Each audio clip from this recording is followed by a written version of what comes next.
கல்யாணம் 24 வயசு ஆயிடுச்சு. பேரண்ட்ஸ் ஆசைப்படுறாங்க, வேகமா கல்யாணம் பண்ணணும்னு ஆசைப்படுறாங்க.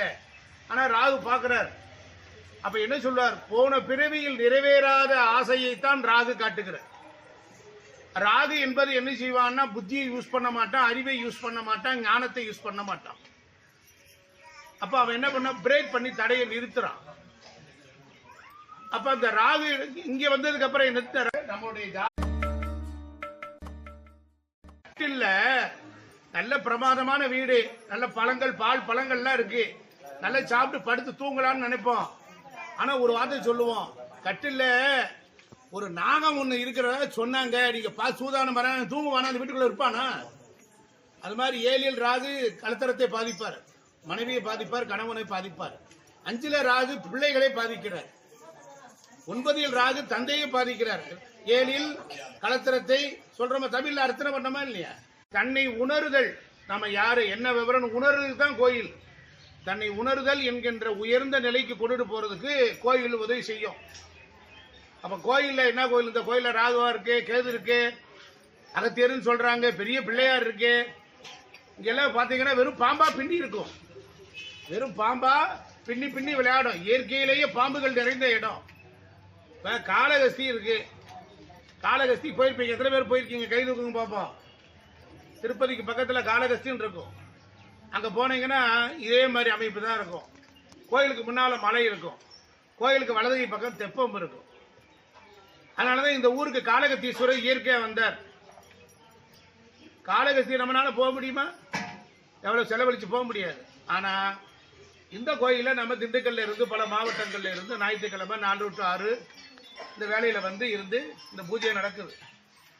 நீங்க நல்லா கவனிச்சு பாருங்க. இது இன்னைக்கு ஓம் லம் லம் க்ளீம் சம்ராதவாய நம. ஓம் லம் லம் க்ளீம் சம்ராதவாய நம. ஓம் லம் லம் க்ளீம் சம்ராதவாய நம. ஓம் கம் லம் மம்ரீவம் கேதவாய நம. கம் லம் மம்ரீவம் கேதவாய நம. ஓம் கம் லம் மம்ரீவம் கேதவாய நம. கொடுத்திருக்கு. நெல்லி மர காடுகள் நிறைந்த இடம். இங்கதான் முருகனை வளர்த்த கார்த்திகை பெண்கள் தவம் பண்ண இடம். எத்தனை பேருக்கு இப்ப நான் வாய் திறந்து சொன்னா தான் நீங்க அமைதியா இருந்தா தானே இதெல்லாம் கேட்க முடியும். வெறும் பேப்பரை கொடுத்தா என்ன செய்யுது, என்ன சொன்ன போறீங்க? இங்க இருக்கிற தெப்பம் இருக்கு, சர்வ பாவ தோஷத்தை நிவர்த்தி பண்ணும். மலையில பத்மகிரீஸ்வரர் இருந்தார். மலையில கிட்டத்தட்ட எடுத்துக்கிட்டீங்கன்னா 46 வகையான கைலாயத்திலிருந்து வந்த பூக்கள்லாம் மேல இருந்தது. மேல நந்தவனம் இருந்தது. அந்த நந்தவனத்தை எல்லாமே ஒரு தனிப்பட்ட ஒரு மனிதன் ஆக்கிரமிக்கலான்னு ஆக்கிரமிச்சான்.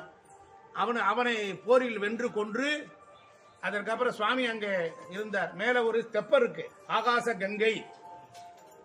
அந்த கங்கையை தான் இருக்குது. அங்க இருக்கிற சுவாமிக்கு அபிஷேகம் பண்ண தீர்த்தத்தை காலில் மிதிக்க கூடாது. கோயில்ல அபிஷேகம் பண்ண தீர்த்தத்தை காலில் மிதிக்க கூடாது. சாமிக்கு போட்டிருக்க பூவை தூக்கி கொண்டுட்டு போய் குப்பையில போடக்கூடாது. வீட்டுல சாமி படத்துக்கு போட்டிருக்கிற பூவை தூக்கி கொண்டு விளக்கமாத்துல கூட்டி தள்ளக்கூடாது. அப்ப மேல இருக்கிற தீர்த்தம் என்ன பண்ணணும்? அந்த காலத்துல பாருங்க, இதெல்லாம் யார் செஞ்சான்னு தெரியல. மேலே கற்பகிரகம் இருக்குது, மேல கோயில் இருக்கா, எத்தனை பேர் பார்த்திருக்கீங்க? அங்க சுவாமிக்கு அபிஷேகம் பண்ண தீர்த்தம் எங்க போகுதுன்னு தெரியாது. அது அங்கிருந்து வந்து இந்த தெப்பத்துக்குள்ள வந்து சேருது. இந்த தெப்பத்தில் நீராடினால் தோல் நோய்கள் போகுது, தொழு நோய் போகுது, பிள்ளை இல்லாதவருக்கு பிள்ளை வரம் கிடைக்குது, கருப்பை கோளாறுகள் போகுது. இப்படி நிறைய விஷயங்கள் இருக்கு.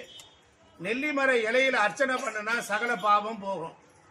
ஒரு விஷயம் பாருங்க, பகவானுடைய பிரசாதம் இங்கே வந்த காரணத்தினால் இந்த இடத்தை தேர்வு செய்து அகத்தியர் என்ன பண்ணார்? இங்க இருந்து பழனி மலைக்கு ஒரு சுரங்கப்பாறை போட்டார், இங்கிருந்து கனிவாடி மலைக்கு ஒரு சுரங்கப்பாறை போட்டார், இங்க இருந்து ஒரு சுரங்கம் மாதிரி போய் மேல கர்ப்ப கிரகத்துக்கு போகுது. இவ்வளவு ரகசியங்கள்லாம் சித்தர்கள் செய்திருக்கிறாங்க. இந்த இடத்துல அகத்தியர் உருவாக்கி இங்க அமைதியா இருக்கு. யானைகள்லாம் நிறைந்த பகுதி. அதனாலதான் கசவனம் பற்றி இங்க பக்கத்துல இருக்கும். கஜவனம் அப்படிங்கிறது கசவனமா மாறிடுச்சு. பன்றிமலை, அங்க போய் சிவபெருமான் ஒரு தாய் பண்ணி இறந்து போச்சு. அதனால பன்றி வடிவத்தில் போய் குழந்தைகளை எல்லாம் வளர்த்தார். இப்படி பல சிவ சிறப்புகள் உடைய இந்த சேத்திரம். இந்த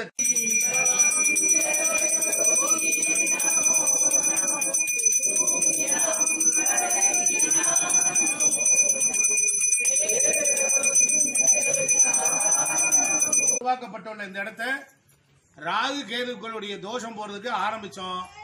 எல்லாரும் சக்சஸ். இங்க வந்ததுக்கு அப்புறம் நல்லா இருக்கவங்க நிறைய பேர் சொல்றாங்க. நிறைய பேர் புதுசா இப்ப சில பேர் எல்லாம் ஞாயிற்றுக்கிழமையான இங்க வந்துருவாங்க. அவங்களுக்கு ஒரு குலதெய்வம் மாதிரி இது.